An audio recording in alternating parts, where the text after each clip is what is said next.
Now we are going to study the next part of our second lesson. Is matter around us pure?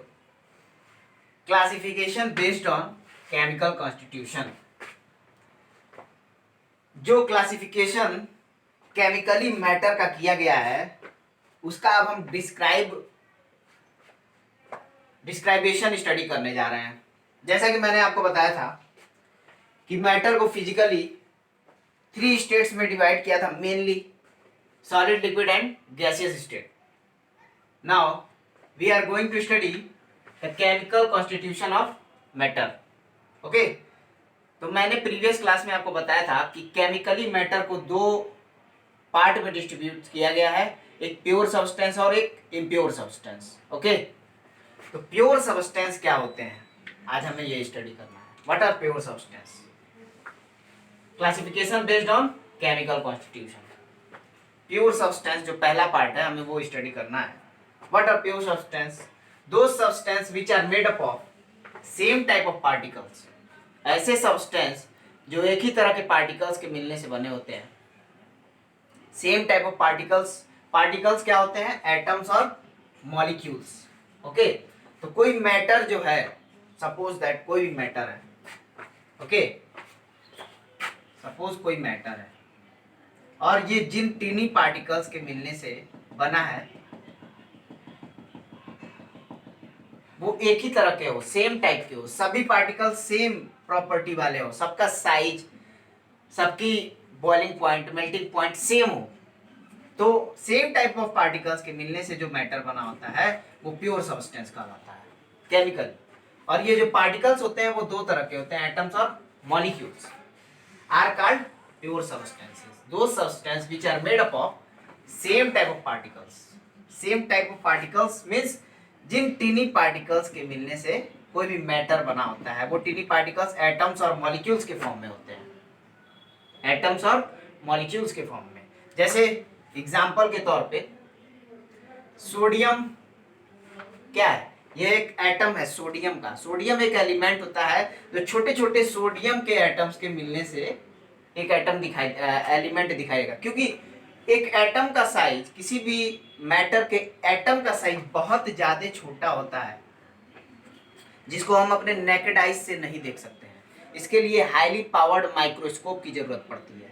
तो sodium के एक atom को Na symbol describe कर रहा है। Okay, और ये Na छोटे छोटे पार्टिकल्स से मिल करके सोडियम मैटर का फॉर्मेशन होता है, जिसको हम देख पाएंगे कि एक सोडियम का क्रिस्टल है छोटा सा। जैसे हाइड्रोजन है। हाइड्रोजन एक पीरियोडिक टेबल में हाइड्रोजन फर्स्ट एलिमेंट है और सबसे छोटा एटम है। सबसे छोटा एलिमेंट कौन है? हाइड्रोजन, पूरे पीरियोडिक टेबल का। तो हाइड्रोजन भी एक एटम को डिस्क्राइब कर रहा है जिसके टीनी पार्टिकल्स, छोटे छोटे एटम्स, बहुत सारे हाइड्रोजन के एटम्स के मिलने से एक हाइड्रोजन का फॉर्मेशन होता है। H2O क्या है? ये वाटर का मॉलिक्यूल है। H2O जो होता है वाटर के मॉलिक्यूल को डिस्क्राइब कर रहा है। मॉलिक्यूल क्या होता है? 2 या 2 से अधिक एटम्स आपस में जब कंबाइन करते हैं तो मॉलिक्यूल का फॉर्मेशन होता है। ठीक है, मैं अभी आपको डिस्क्राइब करूंगा। तो ये छोटे छोटे वाटर के बहुत सारे पार्टिकल्स मिल करके, वाटर के बहुत सारे पार्टिकल्स मिल, एक छोटी सी जो रेन ड्रॉप, पानी की जो बूंद गिरती है उसमें 10 टू द पावर 21 पार्टिकल्स होते हैं वाटर के, मॉलिक्यूल के। सपोज कर लो कि ये जो मॉलिक्यूल है वाटर का वो कितना ही छोटा होगा। इट मीन्स दैट टीनी छोटे छोटे वाटर के मॉलिक्यूल्स जो है मिल करके एक छोटी सी बूंद का फॉर्मेशन करते हैं, एक छोटे से वाटर के ड्रॉपलेट का फॉर्मेशन करते हैं। तो ये भी मॉलिक्यूल्स भी क्या होते हैं? Tiny particles. और एटम भी क्या होते हैं? पार्टिकल्स को डिस्क्राइब करते हैं जिनसे मिल करके कोई भी मैटर बनता है। मैटर आपको मैंने बताया था प्रीवियस क्लास में, anything which occupies space and have mass is called matter. H2 क्या है? Hydrogen gas. ये एक मॉलिक्यूल को बता रहा है जो 2 हाइड्रोजन एटम्स के कॉम्बिनेशन से बना है। ऑक्सीजन गैस, ये भी एक मॉलिक्यूल को बता रहा है, ये एक एटम नहीं है। Hydrogen gas, oxygen gas, water molecule, ये सब क्या है? मॉलिक्यूल को डिस्क्राइब कर रहा है।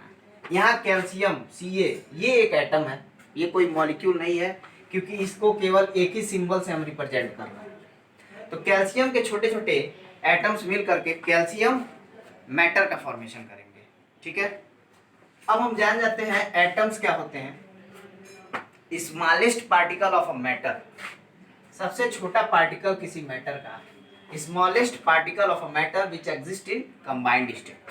सबसे छोटा पार्टिकल किसी मैटर का, जैसे हाइड्रोजन हो गया, हीलियम हो गया, लिथियम होगा, बेरिलियम हो गया, जो कंबाइंड स्टेट में एग्जिस्ट करता है। हाइड्रोजन कभी भी अकेले नहीं रहेगा, वो किसी हाइड्रोजन के साथ जुड़ करके एक हाइड्रोजन मॉलिक्यूल का फॉर्मेशन करेगा, अकेला नहीं रहना चाहेगा।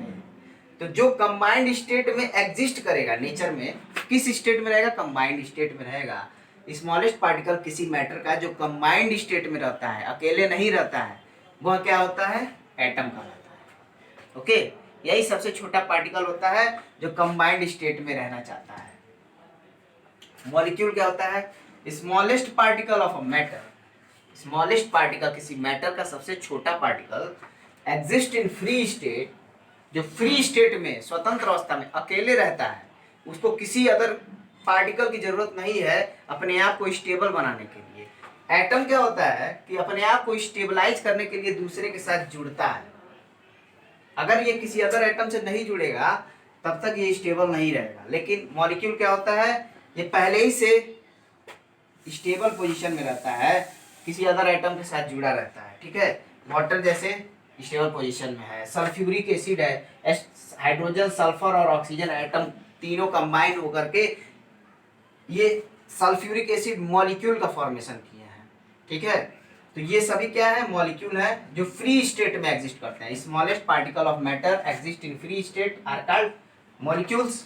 सबसे छोटा पार्टिकल जिससे मैटर बना होता है और जो फ्री स्टेट में रहता है, स्वतंत्र अवस्था में रहता है, किसी अदर पार्टिकल से नहीं जुड़ करके खुद को स्टेबल, वो पहले से स्टेबल पोजीशन में रहता है, उसे हम मॉलिक्यूल कहते हैं। और जो स्टेबल पोजीशन में नहीं रहता है, किसी अदर एटम के साथ, किसी अदर पार्टिकल के साथ जुड़ना चाहता है अपने आप को स्टेबलाइज करने के लिए, वह एटम कहलाता है। स्टेबल पोजीशन में क्यों आना चाहता है?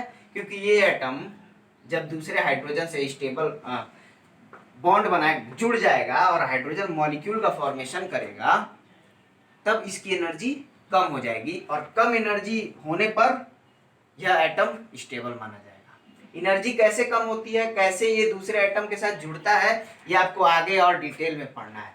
अभी बस आप ना जानिए कि प्योर सब्सटेंस क्या होते हैं, एक ही तरह के एटम्स और मॉलिक्यूल्स के मिलने से बनते हैं। एटम्स क्या होता है और मॉलिक्यूल क्या होता है, ये आपको समझ में आ गया होगा। इसको और भी डिटेल में हमें आगे पढ़ना है। अभी आप distribution of pure substance, pure substance को हम मेनली दो पार्ट में डिस्ट्रीब्यूट किए हैं, एलिमेंट एंड कंपाउंड। तो सबसे पहले हमें एलिमेंट के बारे में डिटेल में पढ़ना है। एलिमेंट को भी तीन पार्ट में हमने डिस्ट्रीब्यूट किया था, metals, non metals and metalloids. Okay, तो मेटल, नॉन मेटल्स और मेटेलॉइड्स के बारे में भी हम डिटेल में पढ़ेंगे। सबसे पहले हमें एलिमेंट जानना होगा कि एलिमेंट क्या होता है। Let's see what is element.